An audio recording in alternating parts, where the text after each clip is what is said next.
Halo sahabat Batas Kisah, apa kabar kalian semua?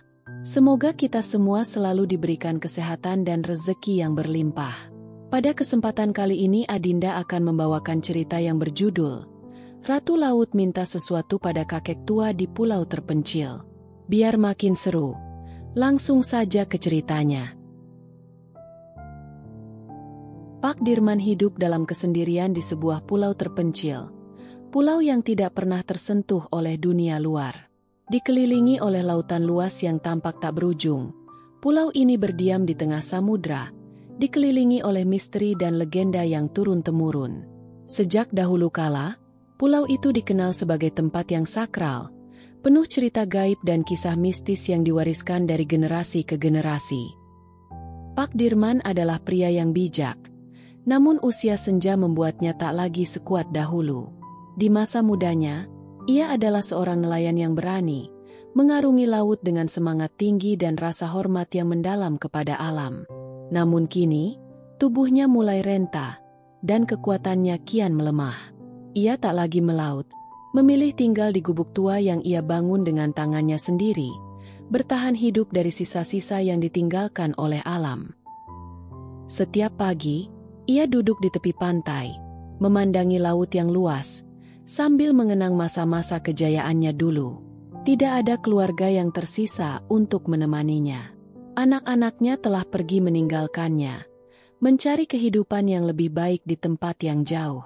Istrinya telah meninggal bertahun-tahun lalu, dan sejak saat itu, Pak Dirman hidup dalam kesendirian. Pulau itu menjadi dunianya, tempat ia menghabiskan sisa hidupnya. Namun, di balik kesunyian yang menyelimuti pulau itu, tersimpan sesuatu yang lebih dari sekadar ketenangan. Laut yang mengelilingi pulau itu tidak hanya berisi ikan dan ombak. Di balik kedalamannya yang gelap, tersembunyi kekuatan gaib yang tak terlihat oleh mata manusia biasa. Legenda tentang Ratu Laut, penguasa samudra yang penuh kuasa, telah lama beredar di antara para nelayan dan penduduk pulau-pulau terdekat. Ratu Laut dikenal sebagai sosok yang indah namun penuh misteri, dan jarang sekali ada yang bertemu dengannya tanpa konsekuensi. Suatu malam, ketika bulan purnama memancarkan cahayanya di atas laut yang tenang, Pak Dirman mengalami mimpi yang sangat aneh. Dalam mimpi itu, ia melihat dirinya berdiri di tepi pantai, memandang ke laut yang gelap. Ombak bergulung lembut, namun di balik ketenangan itu, ada sesuatu yang tidak biasa. Dari kejauhan, sebuah sosok mulai muncul, berjalan perlahan-lahan mendekat. Semakin dekat sosok itu, semakin jelas terlihat bahwa ia bukanlah manusia biasa. Wanita itu memiliki kecantikan yang luar biasa. Kulitnya seputih mutiara, rambutnya panjang mengalir seperti aliran air yang lembut, dan matanya bersinar seperti bintang di malam hari. Ia mengenakan gaun yang terbuat dari air laut, transparan namun memancarkan kilauan yang luar biasa. "Siapa engkau?" tanya Pak Dirman dalam mimpinya, merasa ada sesuatu yang sangat aneh dengan kehadiran wanita itu. "Aku adalah Ratu Laut," jawab wanita itu dengan suara yang lembut namun penuh kuasa. "Aku telah lama mengamatimu, Pak Dirman. Engkau setia menjaga pulau ini dan laut di sekitarnya. Sekarang aku datang kepadamu dengan sebuah tawaran." Pak Dirman merasakan jantungnya berdegup kencang. Ratu Laut? Sosok yang hanya ia dengar dalam cerita-cerita rakyat? Ia tidak pernah berpikir akan bertemu dengannya, apalagi dalam mimpi yang terasa begitu nyata. "Apa yang kau tawarkan?" tanya Pak Dirman dengan suara yang penuh rasa penasaran. Ratu Laut tersenyum lembut. "Aku tahu hidupmu penuh dengan kesepian. Engkau kehilangan istrimu, anak-anakmu pergi meninggalkanmu. Engkau hidup dalam kekurangan, tanpa siapapun yang peduli padamu. Aku dapat memberimu segalanya, kekayaan, kemakmuran, dan kekuatan. Laut ini dapat menjadi milikmu, jika engkau setuju dengan satu syarat." Pak Dirman terdiam, merenungi tawaran itu. Kekayaan dan kemakmuran? Sesuatu yang tidak pernah ia bayangkan dalam hidupnya. Namun, Ia juga tahu bahwa tidak ada yang datang tanpa harga. "Apa syaratnya?" tanya Pak Dirman dengan suara serak. Ratu Laut menatapnya dengan mata yang dalam, seolah-olah menembus jiwanya. "Engkau harus menikahiku, Pak Dirman. Jadilah suamiku, dan berikan aku seorang keturunan. Keturunan kita akan mewarisi kekuatan laut, dan engkau akan mendapatkan kekayaan yang tak terhitung. Namun, ingatlah, ini bukan perjanjian yang bisa kau batalkan. Sekali engkau setuju, tidak akan ada jalan untuk kembali." Pak Dirman merasa gemetar. Menikahi Ratu Laut? Permintaan ini lebih besar dari yang ia bayangkan. Namun, di usianya yang lanjut, rasa sepi dan kesulitan hidup telah membuatnya berpikir bahwa mungkin ini adalah kesempatan terakhirnya untuk merasakan kehidupan yang lebih baik. Dengan hati yang berdebar, Pak Dirman akhirnya berkata, "Aku setuju." Senyuman Ratu Laut semakin lebar, dan seketika itu, Pak Dirman terbangun dari mimpinya. Ia terengah-engah, merasa seolah-olah mimpi itu benar-benar nyata. Dan memang benar, di pagi harinya, ketika ia berjalan di tepi pantai, ia melihat sesuatu yang tak pernah ia duga. Di tengah laut, sosok Ratu Laut muncul, sama seperti dalam mimpinya. "Kau sudah setuju, Pak Dirman," kata Ratu Laut dengan suara yang tenang. "Sekarang kita akan menikah." Pak Dirman tidak bisa menolak.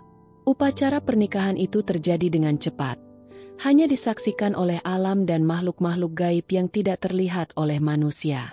Setelah pernikahan itu, Ratu Laut memberinya sebuah cincin emas, simbol dari perjanjian mereka. "Dengan cincin ini, laut akan menjadi sahabatmu," kata Ratu Laut.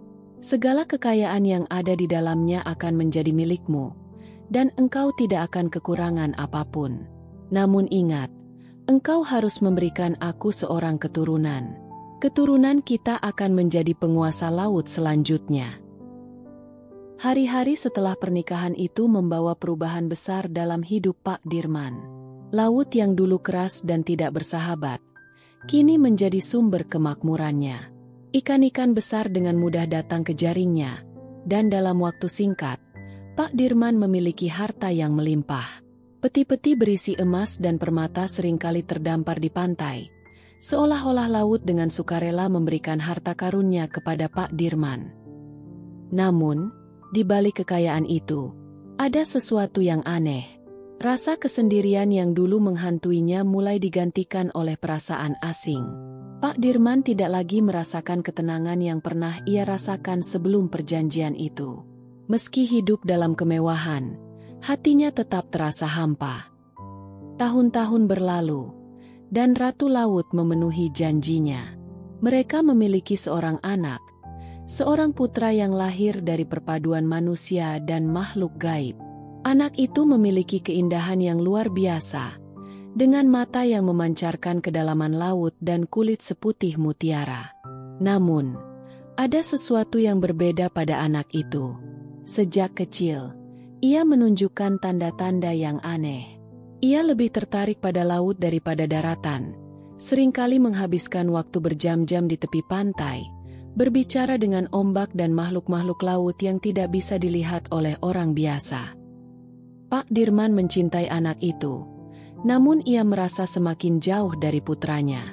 Setiap hari, anak itu semakin dekat dengan laut, seolah-olah laut memanggilnya. Pada suatu malam yang gelap dan penuh badai, anak itu hilang. Pak Dirman mencarinya dengan putus asa, namun ia tahu dalam hatinya bahwa anaknya telah kembali ke laut, dipanggil oleh ibunya, Ratu Laut. Badai besar datang tanpa henti setelah kepergian anak itu. Pulau yang dulu tenang kini dikepung oleh ombak ganas dan angin kencang. Kekayaan yang pernah dimiliki Pak Dirman perlahan-lahan terkikis oleh alam, hingga akhirnya ia kembali ke keadaan semula, sendirian, tanpa harta, tanpa keluarga. Pada suatu hari, dalam keputusasaan, Ratu Laut kembali muncul di hadapan Pak Dirman. Namun kali ini, wajahnya tidak lagi lembut dan ramah. Engkau telah melupakan bahwa kekayaan yang kuberikan memiliki harga. Anak kita telah kembali ke laut, tempat yang seharusnya ia berada. Kini, engkau harus menanggung akibat dari perjanjian ini. Pak Dirman jatuh berlutut, memohon ampun, namun semuanya sudah terlambat. Ratu Laut menghilang ke dalam ombak, meninggalkan Pak Dirman untuk menyesali keputusannya. Pada akhirnya, Pak Dirman menyadari bahwa kekayaan yang ia dapatkan bukanlah kebahagiaan sejati. Laut, yang dulu menjadi sumber kemakmuran, kini menjadi musuhnya, membawa kehancuran dan kesepian. Hidupnya berakhir dalam kesunyian yang lebih dalam dari sebelumnya, terperangkap dalam pulau terpencil itu dengan rasa penyesalan yang tak pernah hilang. Tamat. Terima kasih untuk penonton setia Batas Kisah. Mohon maaf jika Adinda ada salah kata.